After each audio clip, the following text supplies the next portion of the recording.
Dear students, myself Praveen Kumar Agarwal from Management Department welcomes you in my today's lecture of Managerial Economics. In today's lecture, we will discuss upon the third method of measuring price elasticity of demand, और ये third method है that is known as the total outlay और total expenditure method. क्या मतलब है total outlay या total expenditure method का? जब हम इस पर्टिकुलर मेथड की बात करते हैं तो इस पर्टिकुलर मेथड में इलास्टिसिटी ऑफ डिमांड को मेजर करने के लिए हमें ये पता करना होता है कि जो टोटल एक्सपेंडिचर में चेंज हो रहा है वो कितना हो रहा है और किस डायरेक्शन में हो रहा है। और ये जो टोटल एक्सपेंडिचर में चेंज हो रहा है वो किसकी वजह से हो रहा है? कमोडिटी के प्राइस में चेंज की वजह से। यानी कि जब हम किसी भी कमोडिटी के प्राइस में चेंज की वजह से टोटल एक्सपेंडिचर में चेंज कितना हुआ और किस डायरेक्शन में हुआ, इसको ध्यान में रखते हुए इलास्टिसिटी ऑफ डिमांड को मेजर करते हैं तो हम इसे टोटल आउटले या टोटल एक्सपेंडिचर मेथड का नाम देते हैं। यानी कि यहाँ जो इलास्टिसिटी ऑफ डिमांड का मेजरमेंट है उसमें दो जो वेरिएबल्स इंक्लूड किए जाते हैं वो होते हैं price of a commodity and total expenditure incurred. किसी भी कमोडिटी का प्राइस और उस कमोडिटी पर जितना भी खर्चा किया गया या टोटल एक्सपेंडिचर इनकर किए गए, उन दो वेरिएबल्स के बेसिस पर इलास्टिसिटी ऑफ डिमांड को मेजर किया जाता है।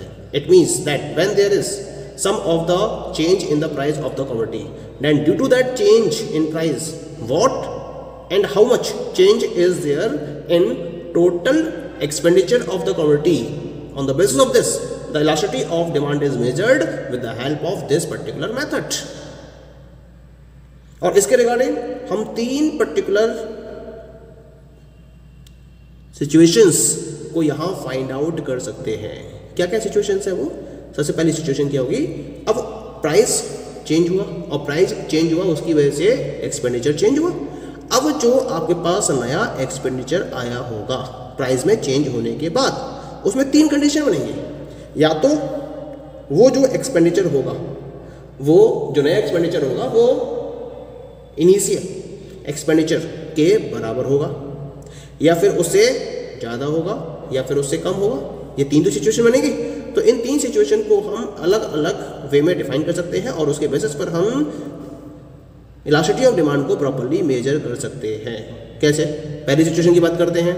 When there is a rise और fall in the price of the commodity, commodity के प्राइस में राइज हुआ या फिर फॉल हुआ, लेकिन जो टोटल एक्सपेंडिचर है उसमें कोई भी चेंज नहीं हुआ।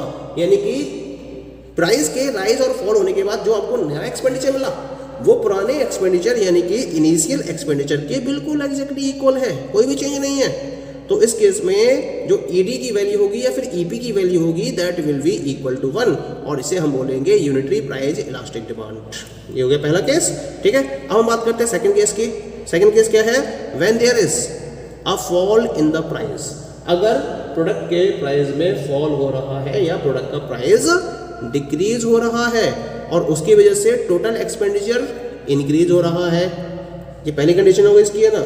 या फिर जो प्रोडक्ट का प्राइस है वो क्या हो रहा है, वो राइज हो रहा है और उसकी वजह से टोटल एक्सपेंडिचर डिक्रीज हो रहा है। हम टोटल एक्सपेंडिचर कौन सी बात कर रहे हैं? नए एक्सपेंडिचर की। जो नया एक्सपेंडिचर है वो प्राइस के फॉल होने के बाद या तो इंक्रीज हो रहा है या फिर प्रोडक्ट के प्राइस के राइज होने के बाद टोटल एक्सपेंडिचर अगर डिक्रीज हो रहा है तो उस केस में सिचुएशन बनेगी relatively price in elastic demand की। तो ये सिचुएशन किसको शो करेगी? Relatively price elastic demand curve को शो करेगी, और यहाँ ईपी की वैल्यू 1 से ज़्यादा होगी। पॉइंट क्लियर हो गया? Now come to the third one. Third case क्या बनेगा यहाँ पर कि प्रोडक्ट के प्राइस में फॉल हो रहा है और प्रोडक्ट के प्राइस में फॉल होने से टोटल एक्सपेंडिचर डिक्रीज हो रहा है, या फिर प्राइस में राइज हो रहा है और टोटल एक्सपेंडिचर इंक्रीज हो रहा है। तो ये पॉजिटिव रिलेशन शो कर रहा है। ठीक है, प्राइस में फॉल, टोटल एक्सपेंडिचर में फॉल यानी कि डिक्रीज, प्राइस में राइज तो टोटल एक्सपेंडिचर में भी राइज या फिर टोटल एक्सपेंडिचर में भी इंक्रीज। तो इस केस में जो डिमांड होगी वो कैसी होगी? Relatively price in elastic demand होगी है। और यहाँ ईपी की वैल्यू क्या होगी? It will be less than 1। Clear? यानी कि अगर सेम डायरेक्शन में मूवमेंट चल रहा है प्राइस का और टोटल एक्सपेंडिचर का तो वही relatively price in elastic demand. अगर अपोजिट डायरेक्शन में मूवमेंट चल रहा है प्राइस का और टोटल एक्सपेंडिचर का तो ये कहलाएगी रिलेटिवली प्राइस इलास्टिक डिमांड। और अगर एक्सपेंडिचर में कोई चेंज हो ही नहीं रहा है, तो ये कहलाएगी unitary price elastic demand. Point clear हो गया था क्या ना? अब हम इस पर्टिकुलर मेथड को एक एग्जाम्पल के बेसिस पर प्रॉपर्ली डिफाइन कर सकते हैं। यहाँ मैंने एक टेबल ड्रॉ करी है और इस टेबल में मैंने इस एग्जाम्पल को प्रॉपर्ली डिफाइन किया है। इसके लिए मैंने 3 सिचुएशंस कंसीडर करी हैं। First situation is situation A, then situation B and then situation C. Situation A में price of the commodity, then quantity, then total expenditure, then effect on total expenditure and then type of elastic demand. इसके basis पर इसको मैं properly define करूंगा। ठीक है, पहले बात करते हैं ए सिचुएशन की। ए सिचुएशन में कमोडिटी के प्राइस थे पहले ₹2 पर यूनिट, ठीक है, और ₹2 पर यूनिट से ये डिक्रीज होकर रह गए ₹1 पर यूनिट। जब प्राइस ₹2 थे पर यूनिट के हिसाब से तो 4 यूनिट्स की डिमांड थी, और जब प्राइस घटकर 2 से 1 रह गए तो डिमांड बढ़कर 4 से 8 हो गई। अब टोटल एक्सपेंडिचर निकाल लेते हैं। इनिशियल एक्सपेंडिचर कितना है? 2 × 4 यानी कि 8, और जो प्राइस चेंज होने के बाद एक्सपेंडिचर कितना है? 1 × 8 इज इक्वल टू 8। तो टोटल एक्सपेंडिचर में कोई चेंज हो रहा है क्या? नहीं हो रहा है, टोटल एक्सपेंडिचर सेम है। तो यहाँ जो इलास्टिक डिमांड होगी वो कैसी होगी? यूनिटरी प्राइस इलास्टिक डिमांड होगी, और यहाँ ईपी की वैल्यू कितनी होगी? इक्वल टू 1 होगी। That is clear. अब हम बात करते हैं बी सिचुएशन की। बी सिचुएशन में प्राइस है 2 और घटकर रह गए 1, डिमांड है 4 और 4 से बढ़कर हो गई 10। तो क्वांटिटी एक्सपेंडिचर देखो, पहले वाले केस में एक्सपेंडिचर कितना हो गया? 2 × 4 यानी कि 8, और सेकंड केस में 1 × 10 यानी कि 10। तो टोटल एक्सपेंडिचर क्या हो रहा है? इंक्रीज हो रहा है। लेकिन पहले देखते हैं प्राइस में क्या हो रहा है। प्राइस क्या हो रहा है? डिक्रीज। और हमने स्टडी किया था कि जब इनवर्स रिलेशन रहता है दोनों के बीच में, या इनवर्स मूवमेंट हो, यानी कि प्राइस हो रहा है डिक्रीज और एक्सपेंडिचर हो रहा है इंक्रीज, तो इसका मतलब कैसी डिमांड होगी? रिलेटिवली प्राइस इलास्टिक डिमांड, जहां ईपी की वैल्यू 1 से ज़्यादा होगी। अब सी सिचुएशन की बात करते हैं। तो इन द सी सिचुएशन पहले प्राइस कितने थे? 2 से घटकर रहेगा 1, लेकिन जो डिमांड है वो 3 से बढ़कर हो गई 4। टोटल एक्सपेंडिचर देख लेते हैं। 2 × 3 यानी कि 6, 1 × 4 यानी कि 4। तो टोटल एक्सपेंडिचर क्या हो रहा है? डिक्रीज हो रहा है। 6 से रहेगा कितना रह गया? 4 रह गया। और प्राइस भी क्या हो रहा है? डिक्रीज हो रहे हैं। दोनों में सेम मूवमेंट में दोनों वर्कआउट कर रहे हैं। इसका मतलब ये कैसी इलास्टिसिटी होगी? Relatively price in elastic demand होगी ये। और यहाँ ईपी की वैल्यू क्या होगी? It will be less than 1। तो टेबल क्लियर हो गई। तो इस पर्टिकुलर मेथड के बेसिस पर हमें ये तो पता चल जाता है कि यूनिटरी प्राइस इलास्टिक डिमांड है, रिलेटिवली प्राइस इलास्टिक डिमांड है, relatively price in elastic demand है। लेकिन हमें इससे प्रॉपर्ली वैल्यू नहीं पता चल पाती है। जैसे परसेंटेज मेथड था, पॉइंट मेथड था, इसमें हमें वैल्यू पता चल रही थी, और इस वैल्यू के बेसिस पर हम टाइप ऑफ इलास्टिसिटी को डिफाइन कर सकते थे। लेकिन इसमें हम टाइप ऑफ इलास्टिसिटी को तो डिफाइन कर सकते हैं, लेकिन इसकी वैल्यू को प्रॉपर्ली डिफाइन नहीं कर सकते हैं। और इसके साथ साथ परफेक्टली इलास्टिक और परफेक्टली इन इलास्टिक की सिचुएशन को भी इस मेथड के बेसिस पर डिफाइन नहीं किया जा सकता है। ये इस मेथड की सबसे बड़ी डीमेरिट है। Now come to the last and fourth method of measuring price elasticity of demand, and this is known as the arc method. क्या मतलब है आर्क मेथड का? जब हमारे पास डिमांड कर्व एक स्ट्रेट लाइन डिमांड कर्व ना होकर रेक्टेंगुलर हाइपरबोला की शेप में होता है, तो उस रेक्टेंगुलर हाइपरबोला के डिमांड कर्व के रेफरेंस में प्राइस इलास्टिसिटी ऑफ डिमांड को मेजर करने के लिए हम इस पर्टिकुलर मेथड का यूज करते हैं। क्योंकि जो रेक्टेंगुलर हाइपरबोला होगा उसके रिगार्डिंग हमें एक आर्क मिलेगी, और उस आर्क के रेफरेंस में ही मुझे क्या करना होता है? इलास्टिसिटी ऑफ डिमांड को प्रॉपर्ली मेजर करना होता है। और इसके लिए हम ना तो परसेंटेज मेथड का, और ना ही पॉइंट मेथड का, और ना ही टोटल आउटले या टोटल एक्सपेंडिचर मेथड का यूज कर सकते हैं। तो इसके रिगार्डिंग एक सेपरेट मेथड इंट्रोड्यूस किया गया था जिसको आर्क मेथड का नाम दिया गया था।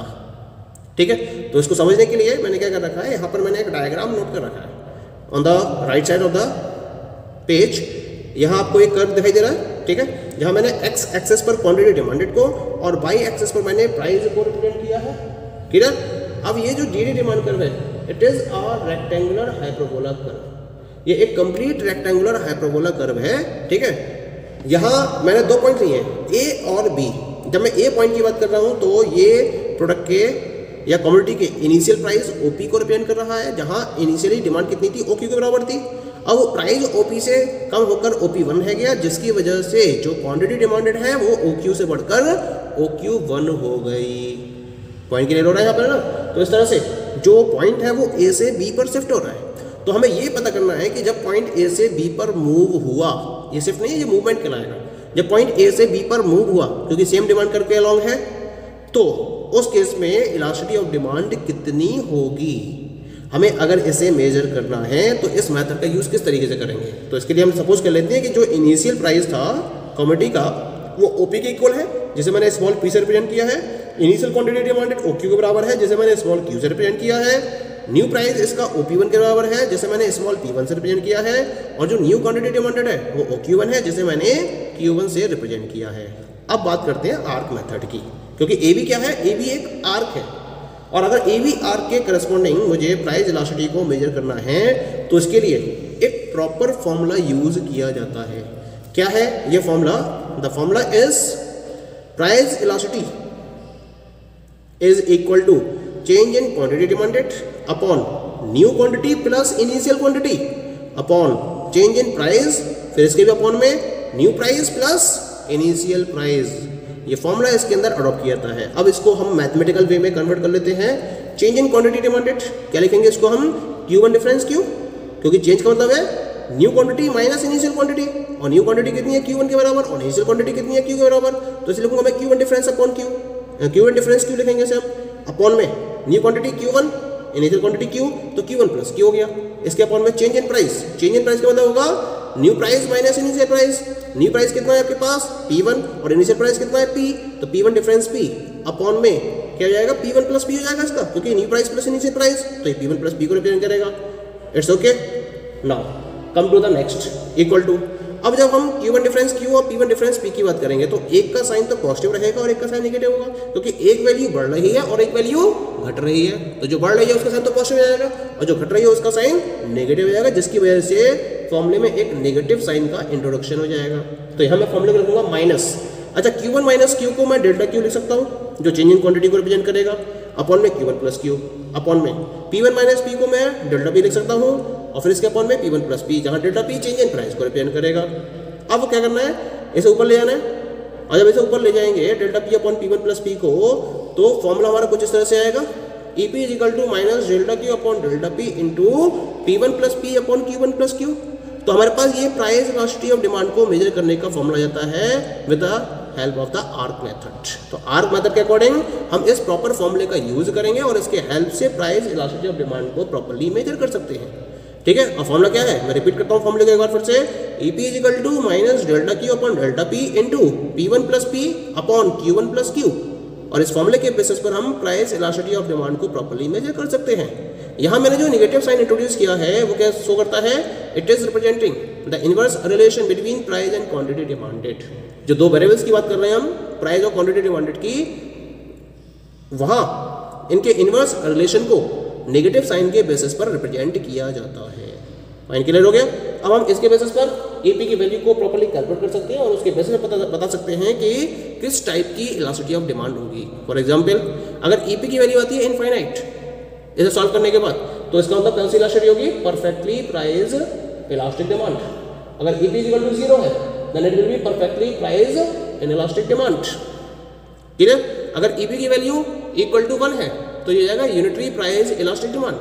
अगर EP की वैल्यू 1 से ज़्यादा है तो ये जाएगा रिलेटिवली प्राइस इलास्टिक डिमांड, और अगर EP की वैल्यू 1 से कम है तो ये जाएगा रिलेटिवली प्राइस इनइलास्टिक डिमांड। तो इस तरीके से हम इस फॉर्मूले का यूज करते हुए डिफरेंट टाइप की इलास्टिसिटी ऑफ डिमांड को प्रॉपर मेजर कर सकते हैं और उसके नेचर को भी डिफाइन कर सकते हैं। Thank you.